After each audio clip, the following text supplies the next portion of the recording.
시편 61편입니다. 시편 61편 말씀입니다. 시편 61편입니다. 함께 합독합니다. 시작. 하나님이여 나의 부르짖음을 들으시며 내 기도에 유의하소서. 내 마음이 약해질 때에 땅끝에서부터 주께 부르짖으오리니 나보다 높은 바위에 나를 인도하소서. 주는 나의 피난처시요 원수를 피하는 견고한 망대이심이니이다.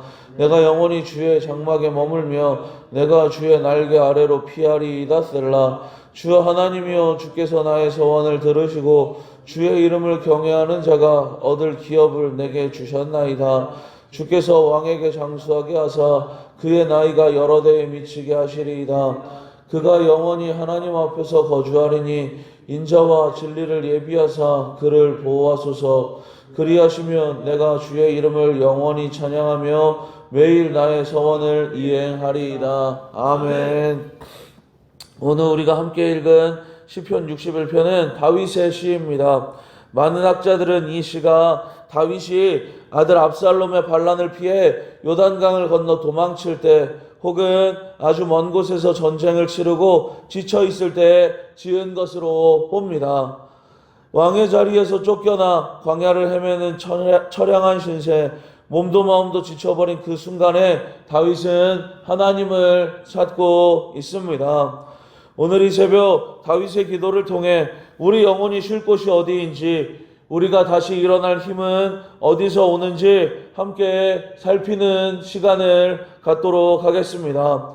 2절 말씀 같이 한번 읽어보겠습니다. 시작. 내 마음이 약해질 때에 땅끝에서부터 주께 부르짖으오리니 나보다 높은 바위에 나를 인도하소서. 아멘입니다. 지금 다윗은 마음이 약해져 있습니다. 그리고 땅끝에서부터라는 것은 하나님과의 심리적인 거리를 의미하는 거예요. 다윗은 몸도 마음도 많이 지쳐있고 자신이 하나님으로부터 멀어져 있다라는 생각을 갖고 있습니다. 그런데 지금 이때에 다윗이 무엇을 하고 있나요? 인생이 절망적인 상황에 다윗이 하고 있는 일이 우리에게 도전이 됩니다.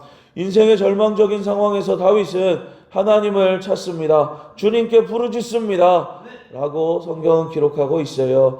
우리도 이러한 인생이 되기를 바랍니다. 절망이 찾아올 수도 있고 우리가 하나님으로부터 멀어져 있을 수 있어요. 그때 자포자기하며 모든 것을 포기하는 것이 아니라 오늘 말씀의 다윗처럼 하나님을 더 찾고 구하며 주님께 부르짖는 인생이 되시기를 전심으로 소망합니다.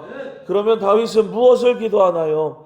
다윗이 기도한 내용은 이것이죠. 나보다 높은 바위에 나를 인도하소서라는 기도입니다. 지금 다윗은 자신이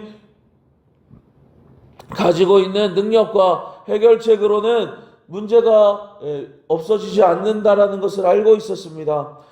자신의 시선, 자신의 능력보다 훨씬 더 높은 하나님의 관점, 흔들리지 않는 하나님의 품으로 자신이 나아가지 않는다면 문제가 결코 해결되지 않는다고 고백하는 거예요. 그래서 다윗이 고백한 겁니다. 하나님, 나보다 높은 바위에 나를 인도하여 주옵소서라고 기도한 거예요.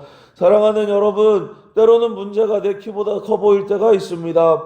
파도가 나를 삼킬 것 같은 때가 있지요. 그때 우리는 높은 바위이신 예수 그리스도께 우리를 올려달라고 기도해야 합니다. 나의 연약함으로 문제를 해결하려 하는 것이 아니라 주님께 우리를 끌어올려 주시라고, 문제에서 건져 주시라고 기도하는 인생 되시기 바랍니다. 내가 물속에 빠져 있을 때 내가 수영을 못하거나 혹은 수영해서 감당할 수 없는 어마어마한 물속에 있을 수 있어요. 그때 우리가 살 수 있는 길은 누군가 우리를 건져주는 길밖에 없습니다.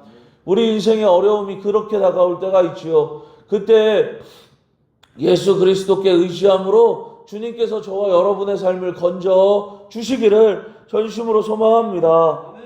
다윗이 이렇게 기도할 수 있었던 이유가 뭔가요? 3절 말씀입니다. 같이 읽어봅니다. 시작. 주는 나의 피난처시요 원수를 피하는 견고한 망대이심이니이다. 아멘. 여기서 시제가 과거형입니다. 주님은 나의 피난처셨고 나의 망대이셨습니다 라는 거예요. 다윗은 지금 과거에 베풀어 주셨던 하나님의 은혜를 기억해내고 있는 겁니다. 하나님께서 여기까지 우리를 인도해 주셨음을 믿습니다. 하나님께서 우리를 지켜주셔서 저와 여러분이 여기에 서 있을 수 있는 거예요. 사자발톱에서 건져주신 하나님, 골리앗 앞에서도 승리하게 하셨던 하나님, 사울의 추격 속에서도 생명을 지켜주셨던 하나님을 다윗이 기억하고 있는 겁니다.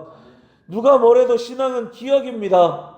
지금 당장은 캄캄해 보여도 지나온 내 인생길 곳곳에 박혀있는 하나님의 은혜의 흔적들을 더듬어 보며 오늘을 살아갈 힘을 얻는 것이 신앙이 가진 위대함이자 능력인 거예요. 여러분, 지금까지 지켜주신 하나님의 은혜를 기억하며 나아가는 인생이 되시기를 바랍니다.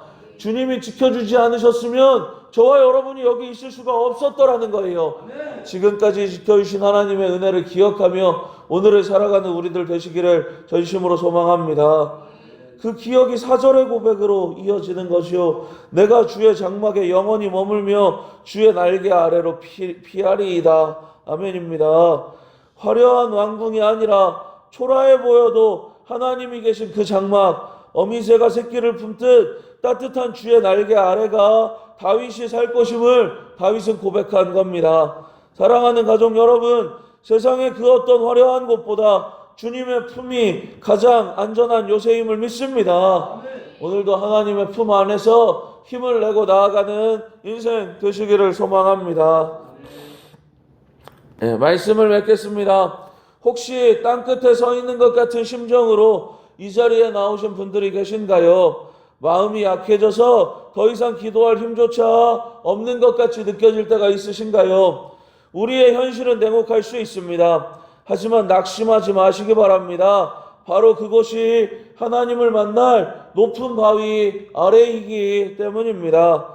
나보다 크신 하나님, 우리보다 높으신 하나님께서 우리의 삶을 붙들고 계십니다. 오늘 하루 내 힘으로 기어오르려 하지 말고 나보다 높은 바위 위로 올려주시는 주님의 손을 붙잡으시기 바랍니다.